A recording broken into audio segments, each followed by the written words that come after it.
haha, coming at you with another boom, haha, Richard Jewell's episode 11. This one opened up, Seigi's coming out the train station. He sees a lady carrying a bag and he goes to help her with it. She says, nah, I'm good, but he snatches it away from her, which is rude. She didn't want your help. Don't force help on people who don't want help. So then they go to her house. She gives him some tea and some pudding, and he sees a picture of Richard's castle there. He tastes the pudding, and okay, in the last episode, Richard and his cousins and stuff said they used to have a nanny who would make them pudding, or a tutor. They used to have a tutor that would make them pudding. This is her. She knows. He's like, hey, is that Richard's castle? She says, yep. I know. He says, I work for Richard. She goes, oh shit. Then she kind of turtles up. When he leaves, she goes, yo, don't tell Richard about me, please. So Richard goes to work. No.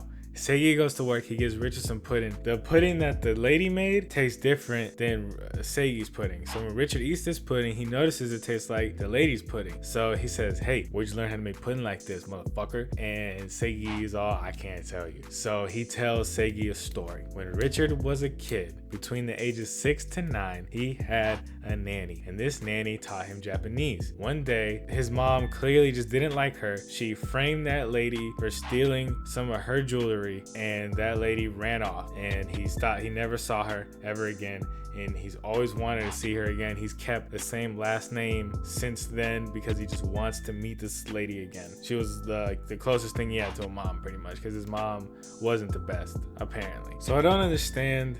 Okay, he tells Richard that he knows the lady is. He shows up at her house. He says, hey, yo, this is a gift from Richard.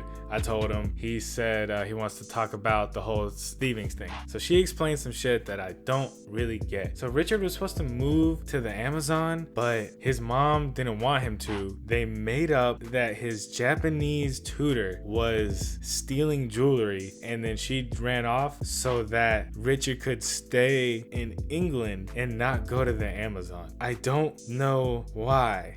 I don't really care to learn why, but I'm here to tell you that, right? But basically that's it. Yeah, just know that there's more facts in there that you're not getting, but that's the bones of it. She finishes that up. Richard knocks on the door. He gets inside. So she's got, like a door into her yard and then a second door to her house. I hate in shows and movies and stuff when a character opens a door and doesn't close it behind them. That shit drives me crazy. So he goes up. He doesn't close that shit. He starts talking to her. He's like, hey, what happened when I was a kid? I've always wanted to see you again and tell you that, I didn't hate you for it. I really like you. You were the closest thing I had to a mom. Can I hug you? She goes, oh man, that's really cool. I almost saw you as a son. Yes, you could hug me. They hug each other. They go back to his shop. She tries to give back some of the jeweled necklace that was stolen, but he says, no, keep it, girl. That's like a thing between you and me. We'll even fix it up or something. She is like, oh damn. It's Christmas. She's just walking down the street, just enjoying the sights and shit. Then this dude comes up. He's like, yo, Seigi. And Seigi looks and he's like, hey, it's been a while. It's dad. Oh shit. Seigi don't look happy about this. What's gonna happen on the next and last episode of Richard motherfucking Jules? Peace out. I love you. See you later.